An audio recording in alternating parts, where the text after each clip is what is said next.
Hey guys, we are back out in the shop.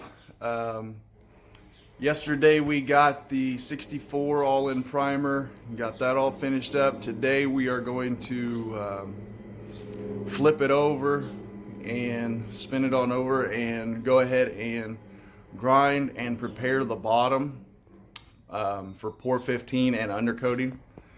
And I just want to make a short video, show you guys how that's done. It's not a lot to it, it's pretty simple, but right now I've got my helper in there doing the grinding, so let's go check him out.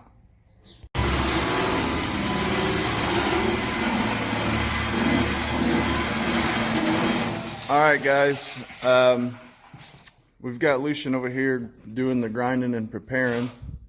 Just kind of want to give you guys an idea how we do it. You can see he's doing a real good job, everything's coming off real nice.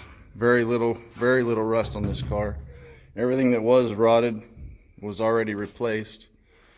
To do this though, we're using just a wire wheel, you know, heavy duty on a grinder. It's a Norton. Works wonders. It eats, you know, I've already scraped and all the bulk of this stuff off, so all it's doing is basically getting off the loose stuff that you see here and getting it down to, you know, a surface that we can paint and you know, undercoat. So we're going to go ahead and keep grinding this with that grinder, and then we'll be back to do a little pour 15 work on this surface rust. It is not bad enough to cut out, so we're going to show you guys. We'll just throw a little pour 15 on it and it'll be like new again. We'll be back. All right, all the grinding is done on the bottom. Darn near wore out a whole wire brush, but it looks good. Went ahead and went around all the edges and hand sanded it all and got all the loose stuff off and cleaned it all up. Right now he is applying the pour 15. Not a hard process, guys. Just do exactly like the directions say, and this stuff works wonders. I've used it for years. It's good stuff. Put it right over that rust and it encapsulates it. And I like to do the top and the bottom, so I did the inside already, but yeah, go ahead and put that stuff on there and follow the directions. And then after this dries up, tomorrow we'll go ahead and scuff it all up, and then we can undercoat this whole entire thing. So that's what we'll be doing. We're going to go ahead and finish pour 15 in this, and we'll be back.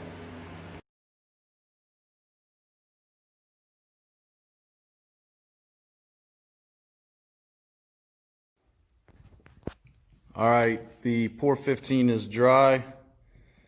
Turned out really nice. We got to go ahead and scuff all that stuff up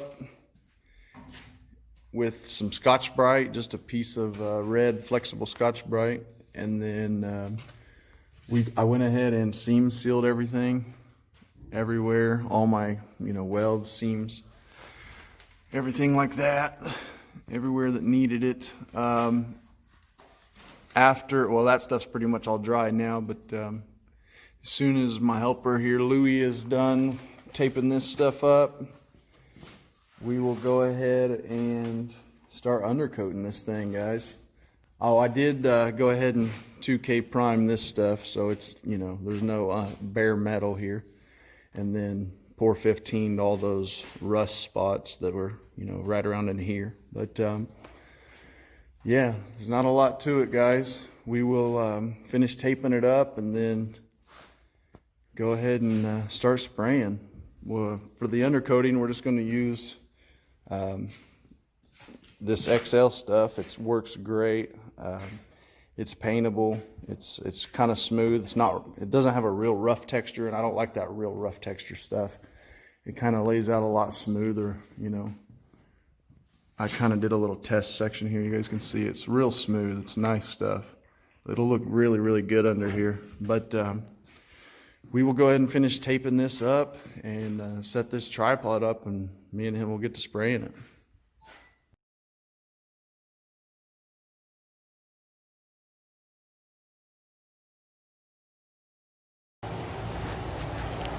All right, everything is sanded, scotch brighted, everything's been scuffed up.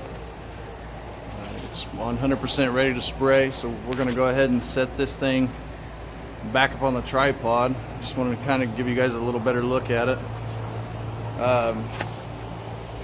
It's totally ready to spray now, so we'll just give it a nice thick coat of undercoating across the whole thing, and then we will be back shortly. Probably take us an hour or so, I don't know. It's gonna be a little bit, but it's gonna look good when it's done. We'll be back.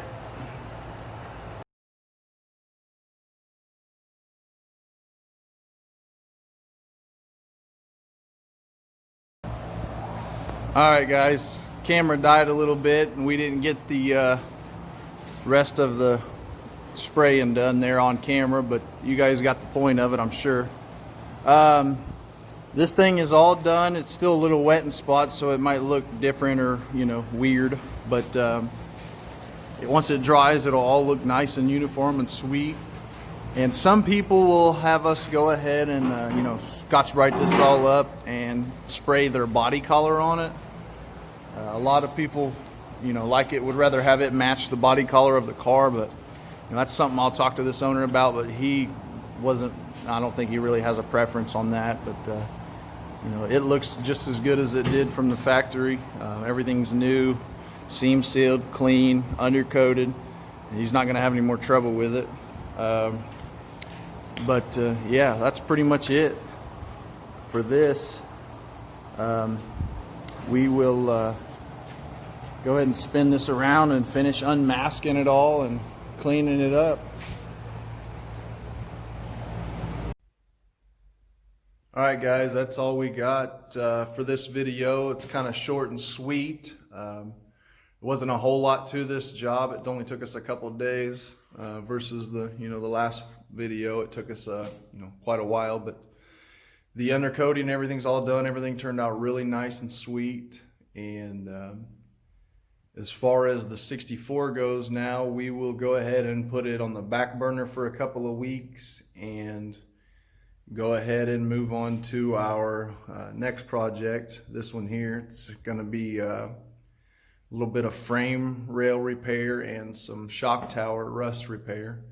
So make sure you guys give us a like and a subscribe and share. And if you need to see how to fix your Fox body, make sure you follow along on that one, and we'll show you guys how that's done. But thanks for watching, everybody.